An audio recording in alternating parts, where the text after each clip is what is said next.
All right, good morning, folks. So, there's been a lot of talk about the new Brox cams coming out. Chris Moore, CM dollar sign, all that fanciness. Now, to be honest, I would guarantee you get those cams and measure them, you'll be able to identify them really quickly as a Gen 2 cam. Most likely they're ground by Megacycle or Webb. Most likely Megacycle, knowing Brock. He does most of his stuff through them. They're a very, very, very well-known company with very good product. But honestly, you're paying for their custom choice of grind, which if you want that, that's awesome. That's great. They know what they're doing. They can make power. It's probably going to be a smaller cam, somewhere in the mid-range of, I'm willing to bet like 380s for lift on the intake and like 370s, 377, somewhere around there on the exhaust cam, which is just fine.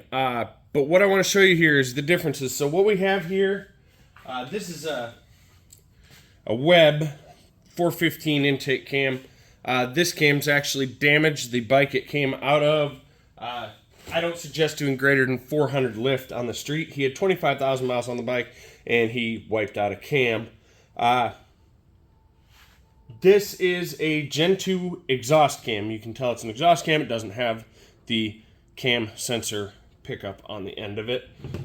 And we're going to compare that today to a Gen 3 intake cam. Now, in all reality, intake cam is always bigger from the factory for Suzuki, at least Suzuki. Their intake cam is always bigger than the exhaust because the exhaust has the ability to force the air out. The intake has to draw it in by pressure differential. So, the first key point I'm going to touch on here, and you may see it on camera, you may not, is these lobes. So, the width of the lobe on a Gen 2 cam, 305.5 thou. The Gen 3 cam, and this is probably the best decision Suzuki ever made, 394, call it 400 wide. That allows the distribution of pressure across the point of this lobe to be much, much, much better. And you'll notice that the lobe is much more pointed and aggressive. It's got a lot less duration in it, a lot more lift, theoretically, according to what they said. Now, that is not entirely true either. So the base circles, I have measured the base circles on these, so I do apologize. I can't do it in front of you easily. But the base circles are the same between Gen 2 and Gen 3. It's literally drop in and go. And the intake to exhaust base circle is the same.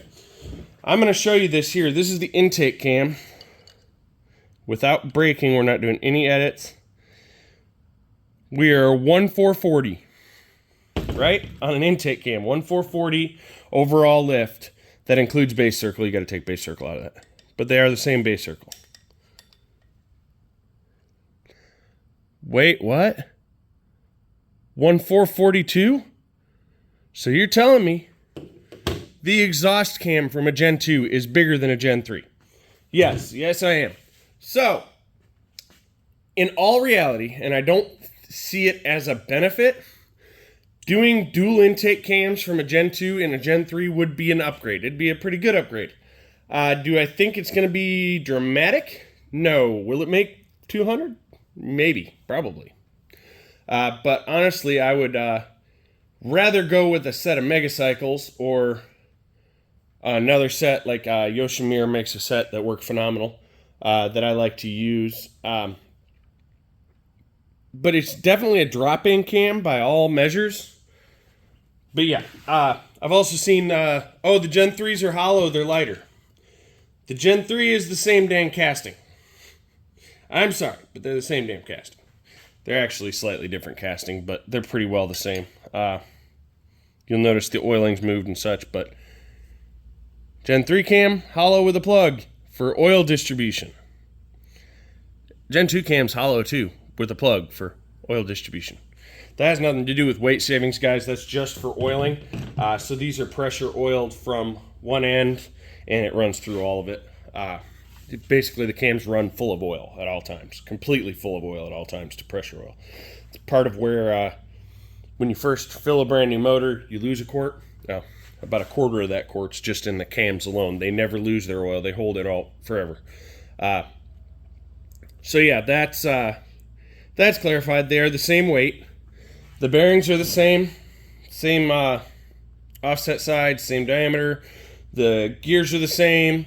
They accept the same aftermarket press-on adjustable sprockets. There's no real difference. Pin angle's the same. Everything. My street package 1441 receives a set of drop-in 395, 383 stage 2 cams. Drop-in. I almost always have to degree them. They say drop in, they never drop in. They're going to wind up at a weird angle. And the thing is just a few degrees off on your cam angle completely changes the attitude of the bike. You may wind up with hugely different results than someone else who took the time to set them appropriately. And I like to set those at a nice lobe center of 108, 106. Honestly, I haven't tried it. If someone wanted to try it and brought me a set of Gen 2 cams, I'll happily put them in and put it on the dyno and see what it does. I don't see huge benefit. But that's what I got for you guys. Quick, easy explanation. It's actually a 6-minute explanation, but I figured I'd point this out. And as I get more Gen 3 parts again, I actually should have done this the last one I built. I will give you guys references between the two to show you the differences. Thanks, guys.